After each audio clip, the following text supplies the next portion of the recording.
Itong hawak ko ngayon ay ang kauna-unahang 8K 360 drone, ang Anti-Gravity A1. Sa video na to, pag-uusapan natin kung ano bang meron sa drone na to. Ang mga nagustuhan ko, hindi ko masyadong nagustuhan, at kung ito na ba ang drone na babagay sa pangangailangan mo. Lahat ng yan pag-uusapan natin sa video na to. Itong Anti-Gravity A1 ay first of its kind na 8K 360 drone na inilabas last year, December 2025. Itong brand na Anti-Gravity, incubated siya ng Insta360. In other words, ang Insta360 ang tumulong at sumuporta para mabuo ng Anti-Gravity ang A1 drone. At dahil dyan, makikita natin yung pagkakapareha nito sa Insta360 cameras pagdating sa software, pati na rin sa hardware. And by the way, ang camera lens ng drone na to, replaceable din. So just in case magasgas to, pwede natin tong mapalitan. So basically, para siyang Insta360 X5 na inilagay sa drone para kumuha ng 360 aerial videos. Pero unlike sa traditional drone na naipapakita yung videos galing sa taas, itong Anti-Gravity A1 kakaiba. Kasi pinapa-experience ito yung kalayaan ng paglipad. Well, at least yun yung naramdaman ko habang gamit-gamit ko to. Ayan. Pwede akong tumingin sa baba. Sa gilid. Ayan, pwede akong mag-explore. Tapos, try kong paikutin yung drone. So, kailangan kong i-point sa gilid. So, kailangan ko ring umikot sa mismong kinatatayuan ko. Ayan. Yung napaka-immersive ng experience pag ganito.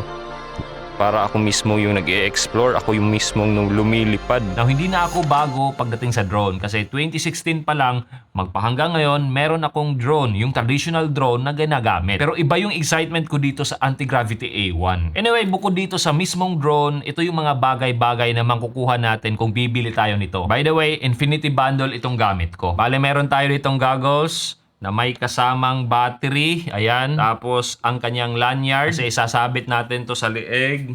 Tapos, meron siyang power cable. By the way, meron nga pala itong lens cap para maging protection niya kung di natin to gagamitin. Tapos, ito naman yung controller. Tapos, meron tayong tatlong high capacity batteries para sa drone natin. Yung isa nandito na sa drone. So, bale, ito yung charging hub niya na kaya ding magkarga ng tatlong battery. Bale, yung pangatlo, dito natin ilalagay sa labas. Ayan. Tapos meron din itong kasamang quick reader para magamit natin sa pag-transfer ng files. And then meron din tayo nito, ang drone case para sa ating drone. 8 extra propellers, tapos isang maliit na screwdriver, manuals at paperworks, at syempre yung sling bag kung saan mailalagay natin tong lahat ng to. At saka syempre, ang mismong drone. So unlike sa traditional drone, meron itong dalawang camera. Isa sa taas, isa din sa baba. Tapos wala siyang gimbal. Kayang kunan ng dalawang kamerang to ang buong paligid ng drone. Bale, itong mismong drone, hindi natin to makikita. At dahil dyan, pwede tayong makapag-reframe sa kahit alinmang anggulo pagkatapos nating mag-shoot. Kumbaga, yun yung tagline nila na fly first, frame later. Now, speaking of fly, itong drone na to, paabante lang yung paglipad. Wala itong atras. Well, it makes sense kasi 360 nga naman yung camera niya. So, kaya niyang kunan yung buong paligid. At dahil nga paabante lang yung lipad nito, yung obstacle sensor niya nasa harap, saka nasa baba lang. Wala sa gilid at wala sa likod. At kung mapapansin din natin, meron siyang landing gear na kusang nagde-deploy kung magla-landing na itong drone na to. Nagsisilbi itong proteksyon sa lens niya sa baba. Bali, ang max resolution ng camera nito hanggang 8K 30 FPS. Now, kung gusto mo naman ng mas mataas na frame rate, pwede nating ibaba yung resolution. 5.2K at 60 FPS. Saka meron din siyang 4K at 100 FPS. By the way, kaya din kumuha ng camera niya ng 55 megapixels na 360 photos. Sa likod, makikita natin dito yung USB-C port niya. Tapos meron din siyang SD card slot na nagsusupport hanggang 1 terabyte. Bale, aside sa memory card na pwede nating isaksak dito sa drone, meron din siyang internal memory na 20 GB. So kahit pa paano, makakapag-record pa rin tayo ng videos kung nakalimutan nating isaksak yung memory card natin. Bale, ito naman yung kanyang battery compartment.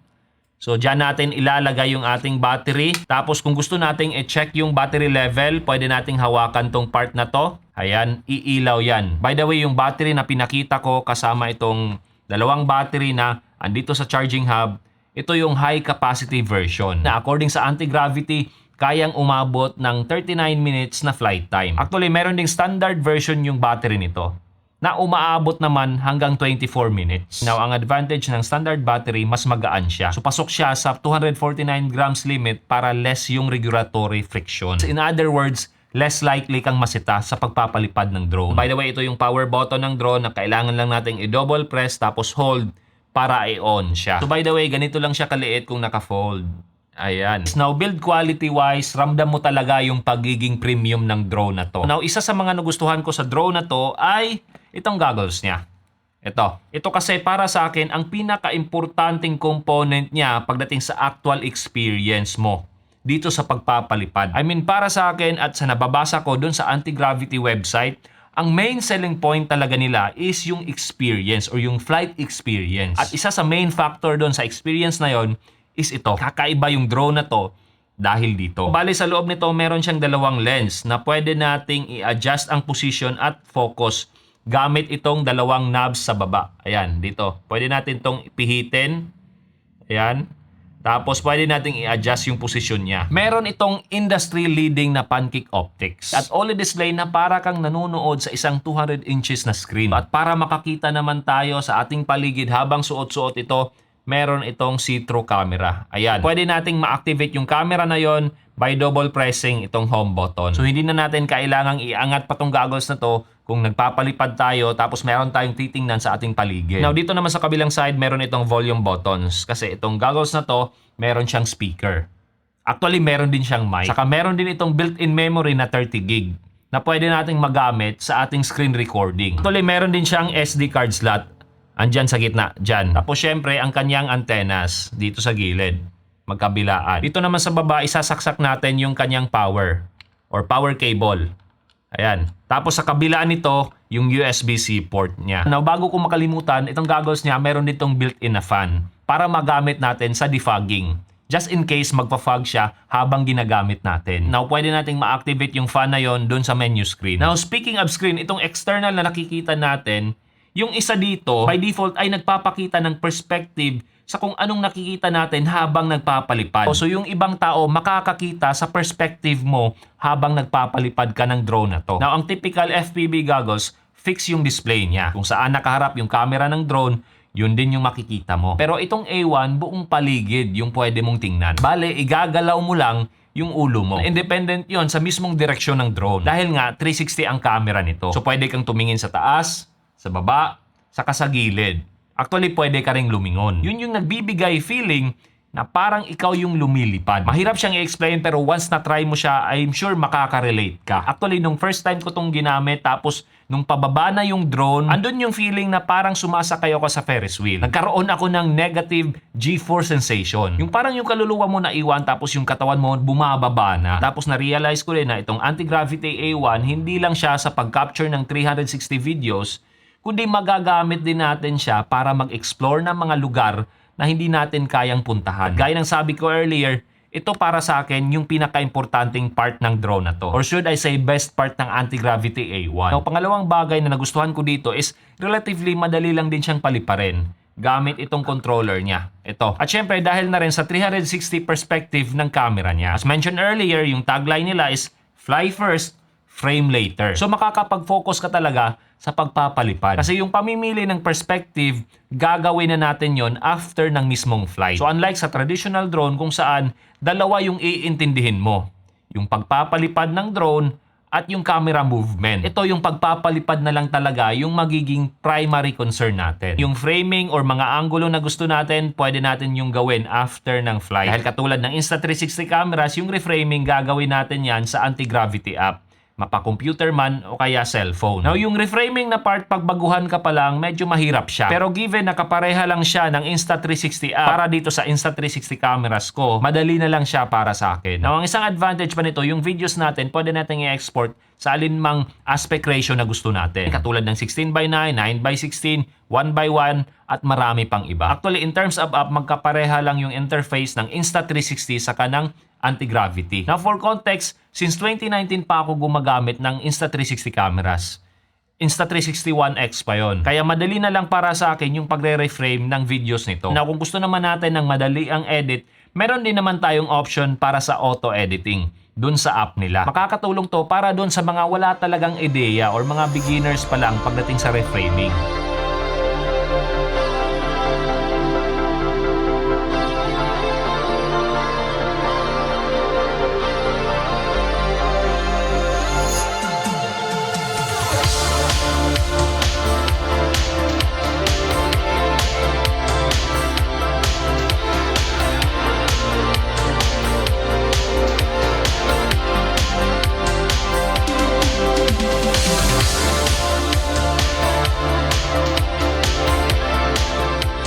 Now, ang controller naman niya, although parang maraming buttons dyan, actually madali lang siyang gamitin. Ito yung power button niya, ito naman yung trigger para umabante yung drone, tapos ito yung menu button. Now, ito naman yung pipindutin natin kung magre-record tayo ng videos, tapos ito naman para sa photos. Tapos itong dial na to, ito yung gagamitin natin, pipihitin natin kung gusto nating baguhin yung direksyon ng ating drone. Tapos itong pula naman yung brake niya.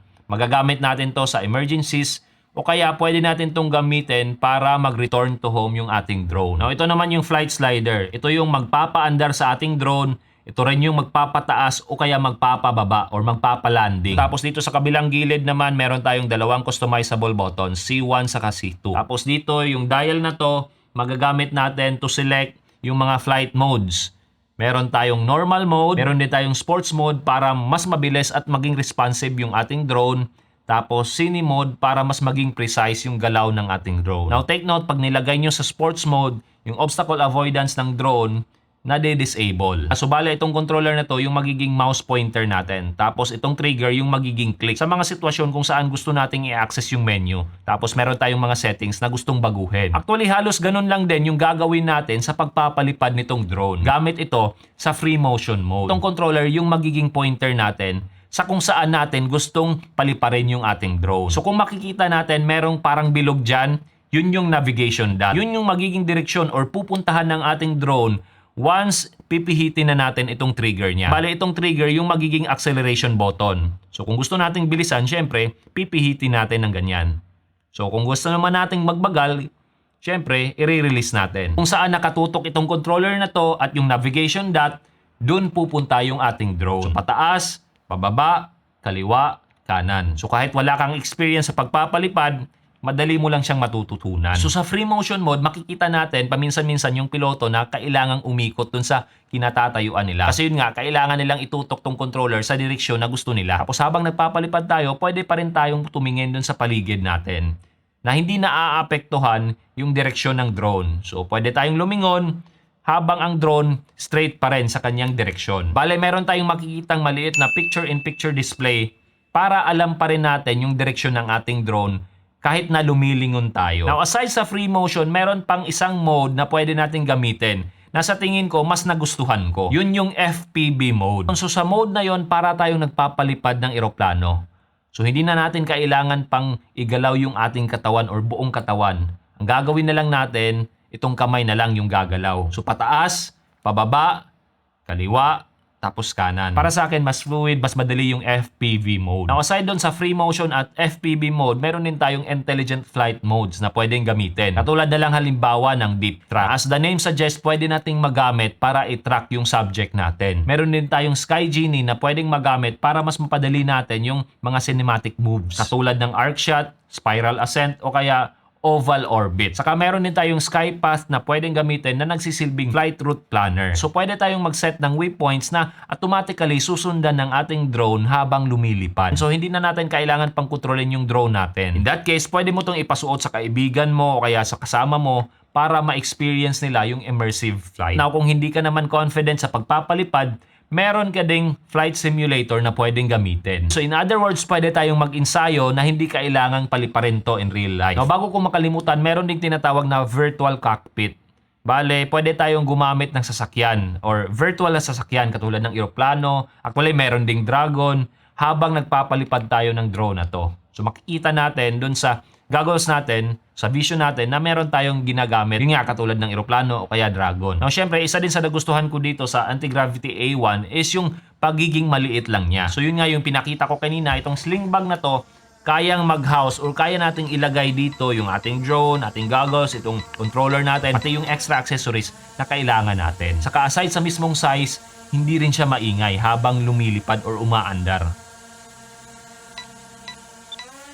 Now, worth mentioning na itong drone na to, meron ding payload detection. Once nakadetect siya na meron kang nilagay na bagay dito na magpapabigat sa kanya, hindi ito lilipad. Protection siya para hindi magamit itong drone na to sa mga may masasamang balak. Alam nyo na, yung sumasabog, now in terms of battery life, 32 hanggang 35 minutes yung nakukuha kong flight time gamit ang high capacity battery. Which is good enough, especially given na napapadali yung mga shoot ko kasi, yun nga, 360 camera yung gamit nito. So yung isang shot ko, pwede kong kunin doon yung front view, tail view, gilid, sa kababa. Now itong charging hub niya, kaya nitong mag-charge ng isang battery ng around 30 to 50 minutes. Depende na lang sa remaining battery percentage. Now isa sa nagustuhan ko dito is yung battery percentage niya pinapakita sa display. Yung exact percentage talaga. Tapos pwede natin itong gamitin as power bank. Long press lang natin around 3 seconds para magamit natin as power bank. O kaya meron din siyang power pooling feature. So sa feature na yon, for example, meron tayong dalawang battery.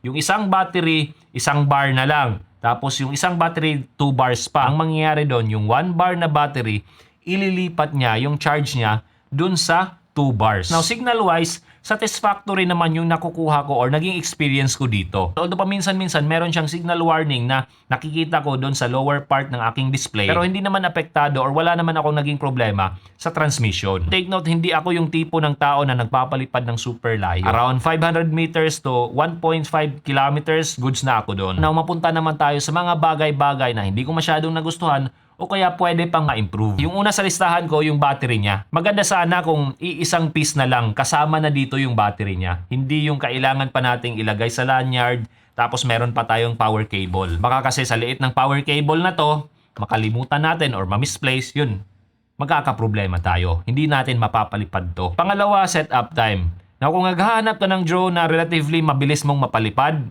hindi ito yung drone na to. Kasi meron tayong drone, goggles, tapos itong remote, well, kakain talaga siya ng oras. Pero hindi naman talaga ganun katagal. Pero syempre, relatively matagal siya compared sa ibang drone. Pangatlo is yung image quality. Since 360 camera yung gamit ng drone na to, hindi siya comparable sa traditional drone na meron lang iisang camera. Now, I am not saying na night and day yung difference nila. Pero syempre, may advantage talaga yung traditional drone. Pero para sa akin lang, sa use case ko, good enough pa rin yung image quality na nakukuha ko dito. I mean, nakikita nyo naman siguro sa sample videos na pinapakita ko dito. Pero maganda sana kung meron tayong color profiles na pwedeng pagpilian. Gaya ng flat color profile para at least meron tayong flexibility pag color grading. Saka yung kuha nga pala nito, 8-bit color lang. Wala siyang 10-bit color. Anyways, optimistic pa rin naman ako na ang anti-gravity via firmware mag-a-update nito na maglalagay ng color profile. I'm sure pwede nilang gawin yun. Now with all that being said, itong anti-gravity A1, mas mahal siya sa typical consumer drone. Pero ang binabayaran mo dito,